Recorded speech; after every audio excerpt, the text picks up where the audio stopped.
बूढ़े आदमी से मतलब सिर्फ उस आदमी का नहीं है जिसकी उम्र ज्यादा हो जाए, क्योंकि ऐसा भी हो सकता है कि आदमी का शरीर बूढ़ा हो और आत्मा जवान हो, लेकिन इससे उल्टा भी हो सकता है।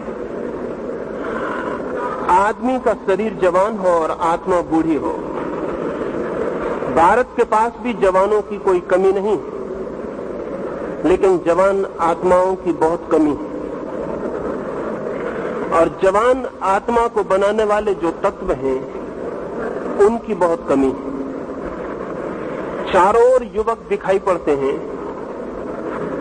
लेकिन युवक होने के जो बुनियादी आधार हैं, उनका जैसे हमारे पास बिल्कुल अभाव है। मैं कुछ प्राथमिक बातें आपसे कहूं। पहली तो बात, युवक मैं उसे कहता हूं जिसकी नजर भविष्य की ओर होती है, फ्यूचर की ओर होती है, जो फ्यूचर ओरिएंटेड है। और बूढ़ा मैं उस आदमी को कहता हूं जो पास्ट ओरिएंटेड है, जो पीछे की तरफ देखता रहता है। अगर हम बूढ़े आदमी को पकड़ लें तो वो सदा अतीत की स्मृतियों में खोया हुआ मिलेगा। वो पीछे की बातें सोचता हुआ, पीछे के सपने देखता हुआ, पीछे की याददाश्त करता हुआ मिलेगा। बूढ़ा आदमी हमेशा पीछे की तरफ ही देखता है।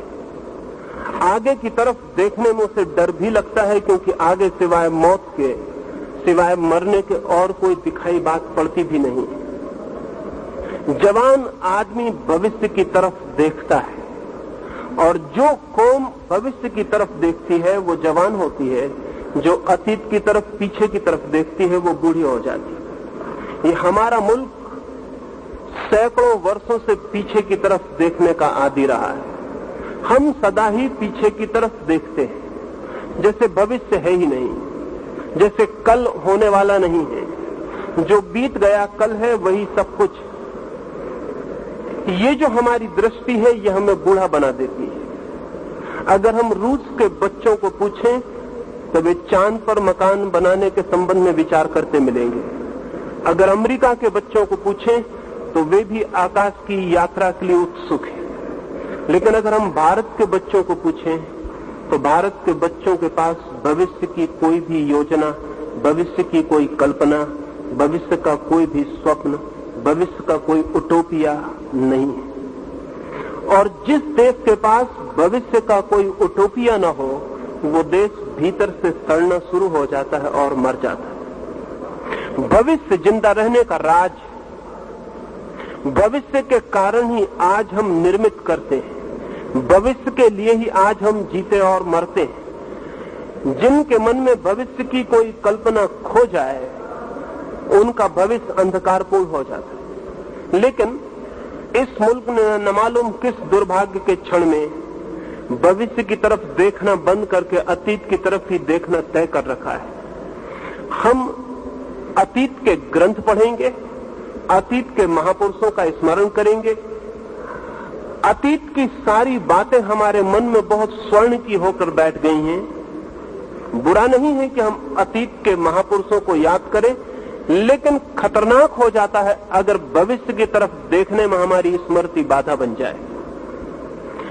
कार हम चलाते हैं तो पीछे भी लाइट रखने पड़ते हैं, लेकिन अगर किसी गाड़ी में सिर्फ पीछे ही लाइट हो और आगे लाइट हम तोड़ ही डालें, तो फिर दुर्घटना के अतिरिक्त और कुछ भी नहीं हो सकता। गाड़ी में भी रियर व्यू मिरर रखना पड़ता है, एक दर्पण रखना पड़ता है जिसमें से पीछे से दिखाई पड़े, लेकिन ड्राइवर को हम पीछे की तरफ मुंह करके नहीं बैठा सकते।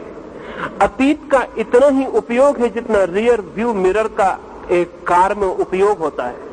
पीछे का भी हमें दिखाई पड़ता रहे, ये जरूरी है, लेकिन चलना भविष्य में है, बढ़ना आगे है। और अगर भविष्य की तरफ देखने वाली आंखें बंद हो जाएं, तो दुर्घटना के अतिरिक्त और कुछ भी नहीं हो सकता। भारत का 2000 साल का इतिहास एक्सीडेंट्स का, दुर्घटनाओं का इतिहास। इन 2000 सालों में हम सिवाय गड्ढों में गिरने के किन्हीं ऊंचाइयों पर नहीं उठे। गुलामी देखी है, गरीबी देखी है, बहुत तरह की दीनता और बहुत तरह की परेशानी देखी है। और आज भी हमारे पास भविष्य की कोई ऐसी योजना नहीं है कि हम ये सोच सकें कि आने वाला कल आज से बेहतर हो सकेगा। वरन जवान से जवान आदमी से भी बात की जाए तो वो भी यही कहता हुआ मिलेगा कि कल और स्थिति के बिगड़ जाने का डर, रोज चीजें बिगड़ती चली जाएंगी, ऐसी हमारी धारणा है। इस धारणा के पीछे कुछ कारण, हमने अपने उटोपिया को पास्ट ओरिएंटेड रखा हुआ है। इस देश में हमने जो समय की धारणा की है, जो हमारा टाइम ऑर्डर है, वो ये कहता है कि सबसे अच्छा युग हो चुका, अब आने वाला युग बुरा होगा। सतयुग हो चुका, कलयुग हो रहा है और रोज हम अंधकार में उतरते चले जाएंगे। जो भी अच्छा था वो बीत चुका। राम, कृष्ण, नानक, कबीर, बुद्ध, महावीर, जो भी अच्छे लोग हो सकते थे वो हो चुके। अब भविष्य में जैसे कोई अच्छे होने का हमें उपाय नहीं दिखाई पड़ता। लेकिन ध्यान रहे, जो भविष्य में अच्छे आदमियों को पैदा हम न कर पाए तो हमारे अतीत के अच्छे आदमी झूठे मालूम पड़ने लगेंगे। अगर हम भविष्य में और श्रेष्ठताएं न छू सके तो हमारे अतीत की सारी श्रेष्ठताएं काल्पनिक और कहानियां मालूम पड़ने लगेंगी, क्योंकि बेटा बाप का सबूत होता है। और अगर बेटे गलत निकल जाएं तो अच्छे बाप की बात सिर्फ मन भुलाने की बात रह जाती, वो गवाही नहीं रह जाता। भविष्य तय करेगा कि हमने अतीत में राम को पैदा किया या नहीं पैदा किया। अगर हम भविष्य में राम से बेहतर आदमी पैदा कर सकते हैं तो ही हमारे राम सच्चे साबित होंगे। अगर हम राम से बेहतर आदमी पैदा नहीं कर सकते तो दुनिया हमसे कहेगी कि राम सिर्फ कहानी, या आदमी तुमने कभी पैदा किया नहीं। अगर हम भविष्य में भीख मांगेंगे तो कोई मानने को राजी न होगा कि हमारे पास स्वर्ण की नगरियां थी। और अगर भविष्य में हम सिर्फ गुंडे और बदमाशों को पैदा करेंगे तो नानक पर कितने दिन तक भरोसा रह जाएगा कि ये आदमी हुआ था। ये बहुत ज्यादा दिन तक भरोसा नहीं रह जाएगा। इसलिए पीछे के अच्छे आदमियों को याद करना काफी नहीं है।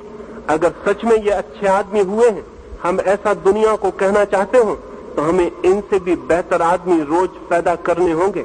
जो रोज ऊंचाइयां चढ़ते हैं वे ही गवाही दे सकते हैं कि उनके अतीत में भी उन्होंने ऊंचाइयां छुई होंगी। लेकिन अगर हम रोज गड्ढों में गिरते चले जाएं तो फिर दुनिया हमसे कहेगी कि अक्सर भिखमंगे सपने देखते हैं कि उनके बाप सम्राट थे, लेकिन ये सपनों से कुछ सिद्ध नहीं होता। इससे सिर्फ इतना ही सिद्ध होता है कि भिखमंगे कंसोलेशंस खोज रहे हैं, सांत्वनाएं खोज रहे हैं, अपने मन को समझा रहे हैं। भूखा आदमी रात में सपना देखता है राजमहल में निमंत्रण मिलने का, लेकिन रात का सपना ये नहीं बताता कि राजमहल में निमंत्रण मिला है। मनोवैज्ञानिक कहते हैं कि उससे इतना ही पता चलता है कि वह आदमी दिन में भूखा रहा है। हम जब अतीत की बहुत ज्यादा चर्चा करते हैं तो शक पैदा होता है, और जब हम पीछे के लोगों की बहुत गौरव गरिमा की बात करते हैं तो शक पैदा होता है, क्योंकि दुनिया हमें देखती है। हम दुनिया को कहना चाहते हैं कि हम जगत गुरु थे, लेकिन आज दुनिया में एक भी ऐसी चीज नहीं है जो हम किसी को सिखा सकें।